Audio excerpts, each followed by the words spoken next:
जवान।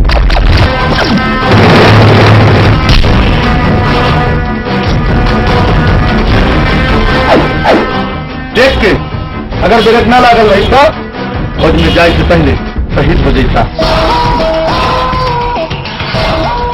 एक बेर जवान कह के फिर मौत के धमकी। जवान कब शहादत से न डरे। लेकिन जब जवान के गोली लागेला ना तब पता भी ना चलेला कि गोली कौन तरफ से लागल। पीछे से ना आगे से मरिया। बंदूक तैयार रखिया, सीना लेके आ गए। जमीन बना जुनून भी और भयंकर। जौन चाहेगे पवन पानी।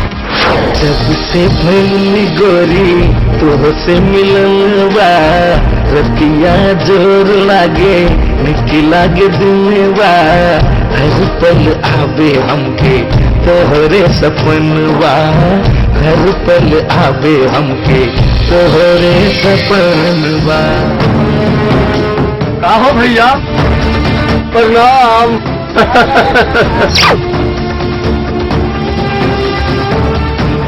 अरे आवा बैठा।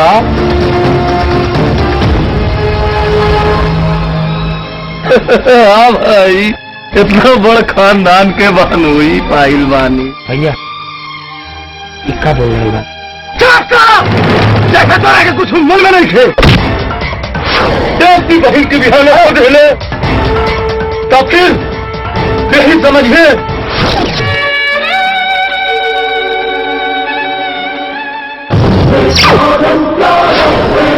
ए भाई, हमारा हिंदुस्तान में एगो कहावत है, इज्जत के कदर जानवर ना जानेला। और तू कौनो तरफ से हमके जानवर नहीं खेला उधर, फिर ई लड़की के काहे परेशान करता।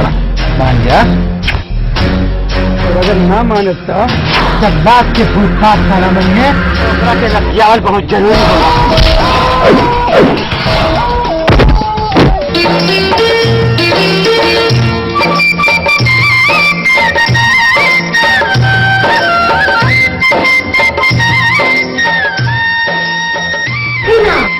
कबले सोता अविंदा लैंटा।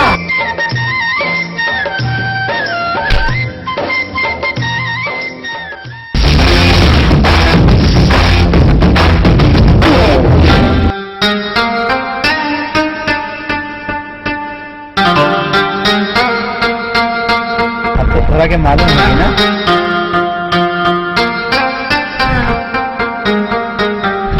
में इतना घबरा के नहीं कि अरे मैं तुझे कौन बात हमारा तो सपना। चले जब लचका के कमर आइटम लागलू।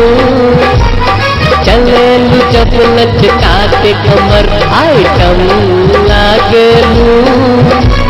चोली से छूटे गोली बहरा, चोली से छूटे गोली जबन से लागलू।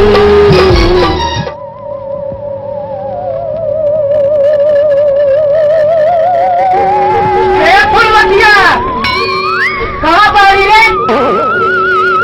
आइए आवाज।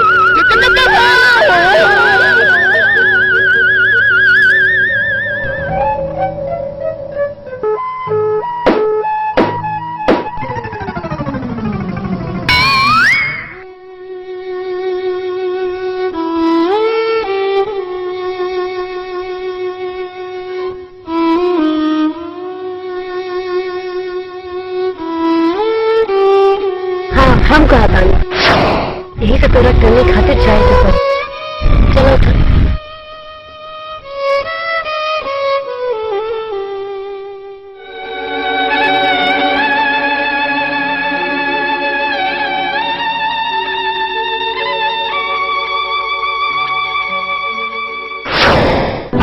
हम एकदम कौन गंदा काम कर लिया।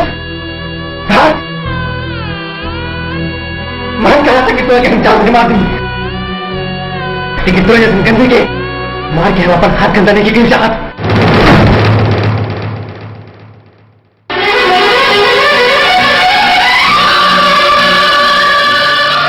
हम तो